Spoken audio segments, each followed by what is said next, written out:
Stepney, the Bluebell engine, was busy talking to the other engines. It was his first visit to their railway, and he was having a splendid time. "You are very lucky engines," he said. "Your line has got everything. It's long enough to give you a good run, and you have plenty of passengers. Then you have a quarry and a mine, so you need plenty of cars. Cars are fun. I miss them on our line." Percy was surprised. All the engines thought cars were trouble. "You're welcome to take some of mine," he said, "but you'd better ask driver first."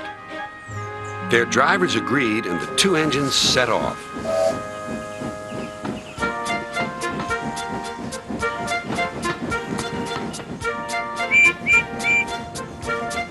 Thomas and Toby were speechless. Stepney took the cars to the harbor.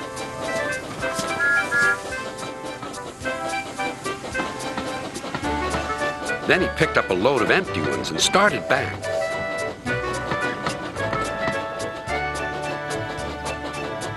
Ahead was a cricket field. The game had just begun. Stepney and his driver had to wait at a signal. "Good," said his driver. "We can watch the game." Then there was trouble. The batsman hit the ball.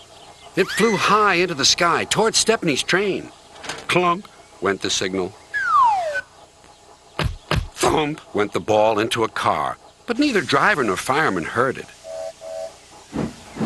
"Stop!" yelled the players, but Stepney didn't hear them. Come along," he puffed to the cars. "Our one and only ball!" cried the players. "Wake up, Caroline," they said to their old car. "The chase is on." Caroline coughed crossly and rolled down the road.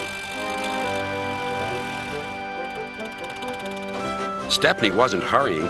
Caroline soon came up behind. "Toot, toot," she wailed. The players shouted, but Stepney was still too far away for his driver and fireman to see or hear properly. They completely misunderstood. "If those jokers want a race," said the driver, "they can have one. Faster, Stepney, faster." Poor Caroline wasn't happy at all. She rattled along at twice her usual speed. "I shouldn't be treated like this," she grumbled. "This pace is too hot for my system. It'll fuse all my circuits." Suddenly, Stepney was nowhere to be seen. "Yahoo! That silly train has run into a hole, so we can't catch it. I can go home now." But she couldn't.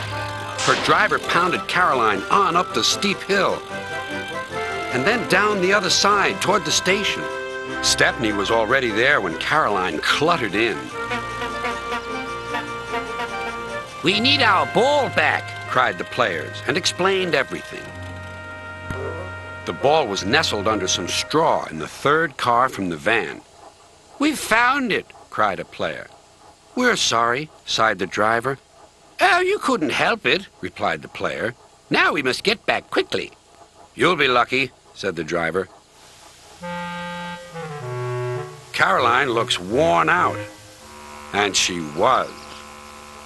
The driver spoke to the station master and the signalman, and they all agreed on a plan. Soon they had rolled Caroline onto a flat car with a brake van coupled behind. The players crowded inside, and Stepney pulled the train back to the playing field.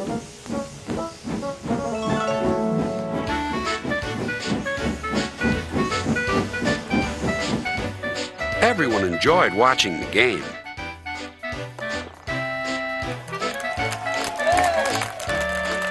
Even Caroline was pleased. She doesn't think trains silly now. They have their uses. They can save wear and tear on a poor car's wheels.